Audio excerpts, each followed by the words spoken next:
né? A partir dos escritos do Prebisch, né? Do Celso Furtado, conhecido uma série de seguidores, né? Na própria América Latina, como a Maria Conceição Tavares, né? E outros autores também, que eu vou dizer, não é meu objetivo aqui ficar detalhando hoje toda a teoria desenvolvimentista, mas no fundo é uma teoria que diz que desenvolvimentismo significa e estruturalismo, né, que tem muito a ver com desenvolvimentismo.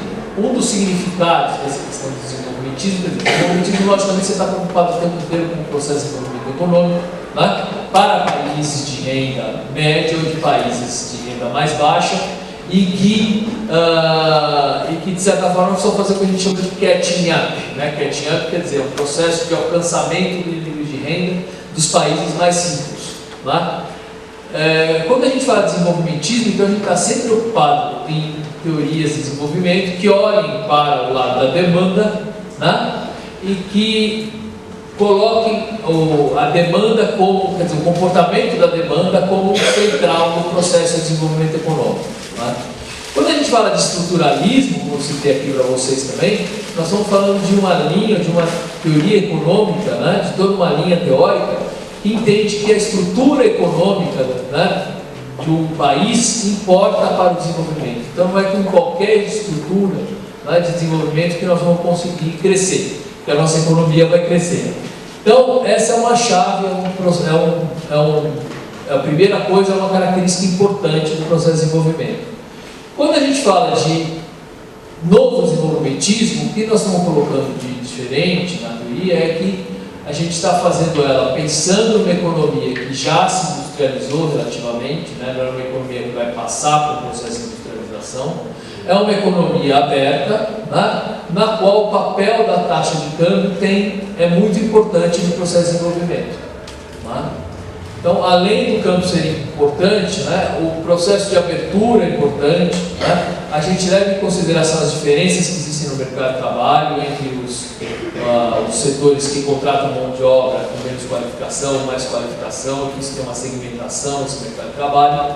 A gente considera, né, que o equilíbrio fiscal é uma peça importante do processo de desenvolvimento, o investimento público também mas no conjunto, né, das contas a gente entende que o investimento, o governo tem que gastar para fazer investimento, tem que poupar na outra em relação aos gastos correntes para poder financiar esses investimentos, e as exportações são um fator que é fortemente estimulante, que tem um papel importante no processo de desenvolvimento também. Tá? Então eu vou falar um pouco disso para vocês, para depois falar aqui justamente qual é a diferença desse país que tem um acidente de produção de produtos primários, mas muito concentrada, né, em produtos primários, para ver o que vai explicar para vocês qual é o impacto disso no crescimento econômico. Bom, primeira coisa que está ali nós estamos falando sobre sofisticação produtiva. Né? Então, o que vem ser, vou falar de pé um pouco, porque é difícil para mim, o professor falar sentado, às vezes é meio difícil.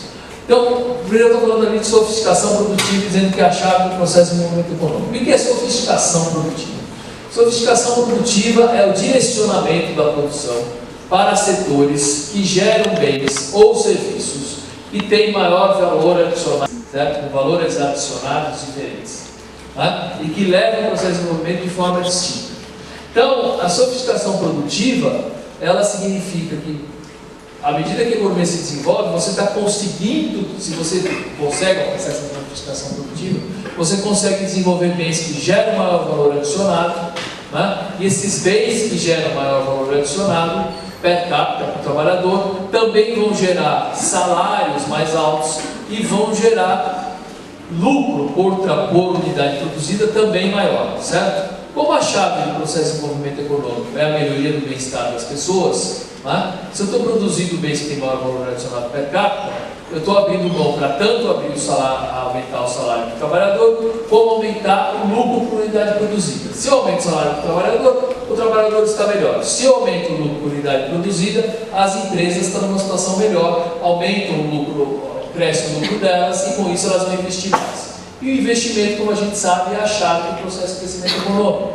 Né? Para você ter crescimento, você precisa ter investimento, porque a estratégia de crescimento tem que ser orientada sempre pela demanda, e o fator principal para acomodar a demanda agregada numa economia é o investimento, a criação da capacidade produtiva, né, e que vai demandar bens e serviços e mais mão de obra para aumentar a produção para os diversos setores da economia. Né? Então, por isso que a sofisticação produtiva é importante. A estratégia comandada pela demanda é justamente isso aqui, é uma abordagem keynesiana, certo? Então, o que ele sempre disse, toda a teoria keynesiana, é que quem comanda o processo de crescimento é a demanda e não, quer dizer, o gasto da economia e não a oferta. O que não significa que você tenha que curtir a vida doidado e sair gastando loucamente, não é isso, certo? A gente tem restrições na economia, tá? Mas não é a oferta que está comandando esse processo. O que significa isso, dizer que não é a oferta que está comandando esse processo? Significa dizer que para você ter um aumento da produção, você precisa ter, e antes, a priori, você precisa ter um aumento da demanda, quer dizer, precisa de certa forma a economia estar. Os empresários precisam visualizar que eles vão aumentar a receita deles para eles investirem.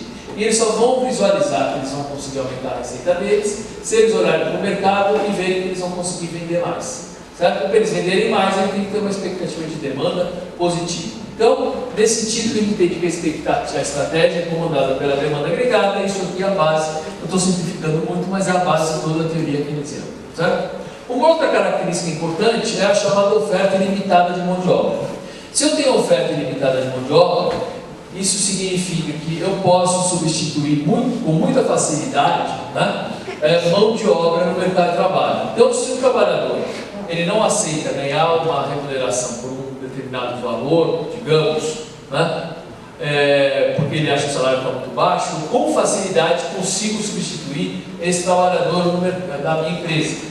Por quê? Porque eu tenho, nesse caso, algumas economias que a gente chama de oferta ilimitada de mão de obra, certo? Principalmente pelas atividades que demandam menos qualificação, menor produtividade. Para as outras atividades que estão associadas aos setores modernos da economia, aos setores mais sofisticados do ponto de vista produtivo, como nós estamos falando, né? Para esses setores, né, a oferta é ao contrário, é escassa. Né? Então eu tenho, em geral, nessas economias que tem essa característica, que tem um setor atrasado, um setor moderno, né, do ponto de vista produtivo, eu tenho também, né, uma grande oferta de mão de obra, certo? Pouco qualificada, e que faz com que os salários dessa maioria pouco qualificada sejam menor, porque a oferta de mão de obra é muito grande, e tem uma oferta, por outro lado, de mão de obra escassa para aquelas atividades que demandam mais qualificação. E essa oferta, essa parte do mercado de trabalho, onde a mão de obra é mais escassa, recebe salários muito altos. Então eu tenho nessas economias, né, um grupo pequeno de trabalhadores que ganham um rendimento elevado, um grupo grande de trabalhadores que ganham um rendimento bem menor, uma distribuição de renda muito desigual, uma insuficiência de demanda agregada. Por quê? Porque tem muita gente ganhando pouco. Sabe? Além disso, eu tenho, e aí isso impede o crescimento, por quê? Porque eu não vou ter uma expansão da demanda muito grande vindo, né, do mercado de trabalho, da massa salarial. E eu tenho uma outra restrição ao crescimento, que é a restrição externa. O que é a restrição externa? A restrição externa é o seguinte: quando uma economia começa a crescer, começa a se desenvolver, ela começa a importar mais bens. É natural que uma economia importe mais bens quando ela se desenvolva, a não ser que ela seja uma economia totalmente fechada e que não parece que é a realidade atual. Esse é um ponto importante que a gente leva em consideração na nossa teoria. E outras também levam, logicamente, mas para nós é muito importante essa questão. Por quê? Porque uma economia, quando começa a crescer, ela começa a importar mais. Se eu não exportar também, o que acontece? Eu vou ter um problema no balanço de pagamentos sempre, né? Eu começo a crescer, importo mais, tenho um saldo negativo na balança comercial, um saldo negativo em transações correntes, certo? Aí eu preciso ajustar meu saldo de transações correntes em algum momento. Como é que se faz normalmente um ajuste no saldo de transações correntes? Normalmente a gente faz um ajuste no saldo de transações correntes, né? Isso é a história mostrou, que vale para o Brasil e vale para outros países, combinando dois instrumentos: a desvalorização da moeda e a própria restrição ao crescimento. Por quê? Porque se você está importando mais porque está crescendo, você vai ter que crescer menos para importar menos. Então, se você aumenta as suas importações devido ao crescimento, mas ao mesmo tempo não aumenta as suas exportações, em algum momento você vai ter que fazer um ajuste das suas contas em relação ao exterior, né, das contas externas. E esse ajuste passa, infelizmente, por uma restrição ao crescimento. Você tem que crescer menos para importar menos. Para evitar isso, a gente tem que exportar, certo? Para evitar essa restrição externa. Por isso que a gente coloca a exportação como um papel, exercendo um papel importante no nosso modelo. Tá? As exportações, elas têm um papel importante, não só por causa disso, que elas eliminam a restrição externa, porque elas possibilitam, né, também um aumento da produtividade, porque normalmente para você competir no exterior, você precisa ser mais produtivo, você precisa ser mais eficiente, e esse aumento da sua eficiência se irradia para o resto da economia, certo? E porque também, quando você exporta mais, você não está dependendo apenas da sua demanda interna. Quer dizer, se a renda do país muitas vezes está baixa, né, você não tem como estimular a economia através do consumo, do investimento, que a renda interna está baixa. O que você vai ter que fazer para estimular a economia? Né? Aumentar a renda externa, buscar demanda externa, buscar demanda em outros países.